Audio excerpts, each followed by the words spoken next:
For more on the worsening state of insecurity in the country, let's speak with a senior program officer, Prisoners Rehabilitation and Welfare Action, Honest Offor, who joins us live via Zoom from Abuja.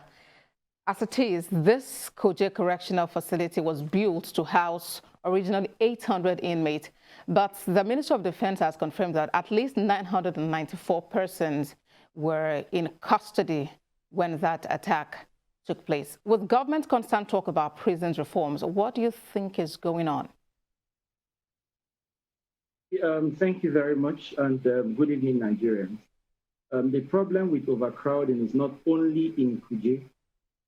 I would have you know, and Nigerians know, that across the country we have 244 custodial facilities in Nigeria, including 20 farm centers, 10 cottage industries, 4 postal institutions, and 1 camp. And all of these custodial centers have a carrying capacity of 54,265. As of July 4th, 2022, the total number of inmates who are in these 244 custodial centers are 74,675.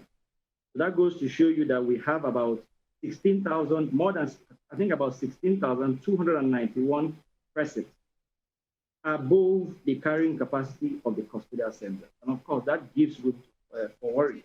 And beyond just that, you also realize that out of this population you have, 71% of inmates are actually people on awaiting trial.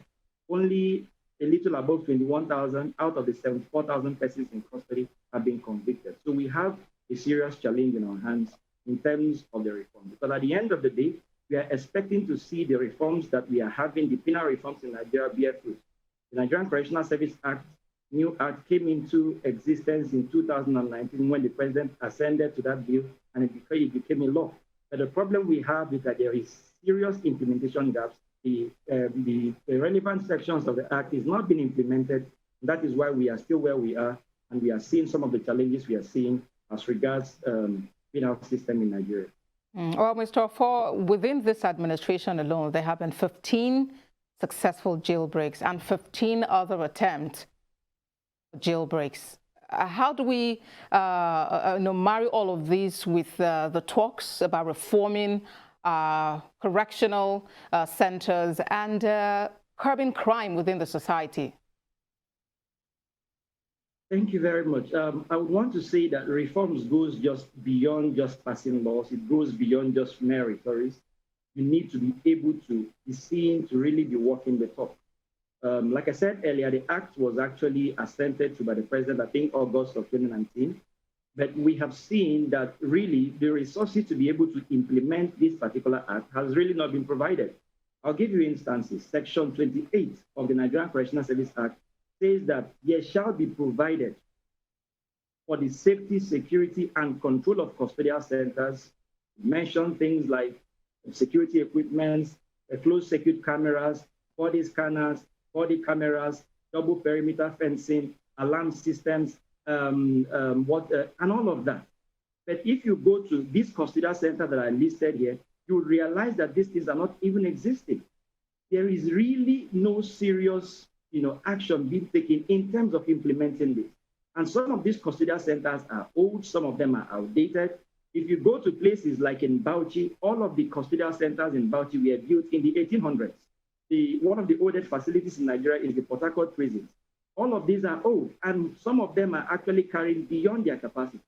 So the problem is beyond just about having the laws passed, it's about seeing that there is really a concerted effort on the part of government to ensure that the relevant sections of the act is being implemented.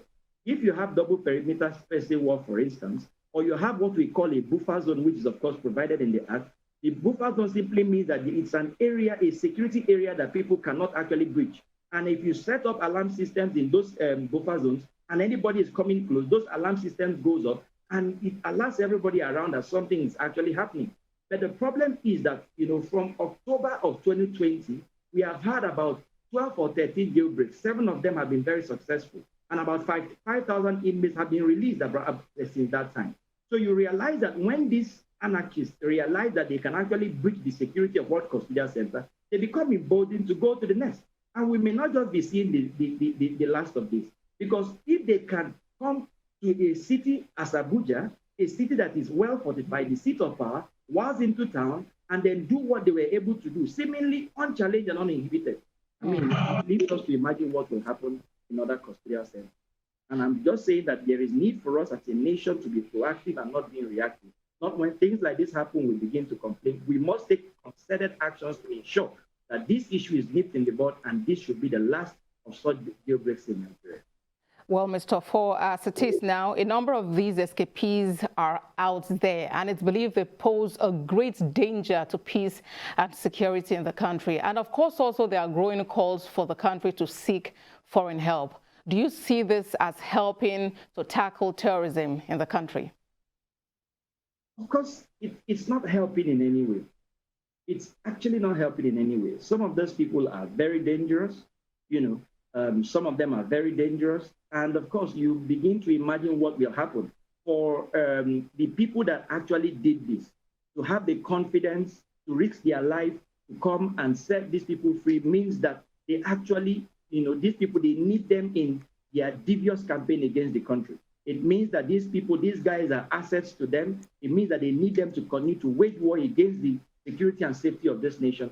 So, I mean, it leaves much to be desired, because it doesn't help in any way that when we have arrested criminals or we have arrested terrorists, we can actually just call them alleged terrorists or alleged offenders, and then we incarcerate them, and then they are just let loose, and nobody knows where they are. Mr. Offor, very quickly, I was actually asking if you think that the call by some people for the country to seek foreign help could actually lend some credence. Yes. Okay. Exactly. I totally agree with that. I mean, if from what we have seen, it seems like what we are doing is actually not working. If we have other foreign countries that can come in to help us, of course we seek help. I mean, we have also helped other countries when in their moments of trial. Like the Nigerian government, of course, the Nigerian security forces have been on foreign missions in other African countries. And you think that wouldn't compromise national security?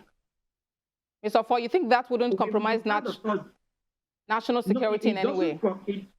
It doesn't. It depends on the level of assistance we are getting from them. The assistance can be in terms of intelligence gathering. It can be in terms of training. It can be in terms of getting equipments from them. Help actually or support comes in different ways. So we must be able to seek help that doesn't endanger our own national security. We can't, of course, endanger that. We can't allow anything that will threaten our national security. But obviously, we need help. So we must be able to sit down and ask ourselves, where is the weak link? Where is the weak link? What are we actually missing? Those areas where there are gaps and loopholes, we can seek help. We can come in and help us in terms of training, in terms of equipment, in terms of intelligence gathering and all of that, so that we can be able to deal with this issue once and for all. All right. Senior Program Officer, Prisoners Rehabilitation and Welfare Action, Honest Offor, thank you very much for your submissions on TVC News at 10. Thank you very much.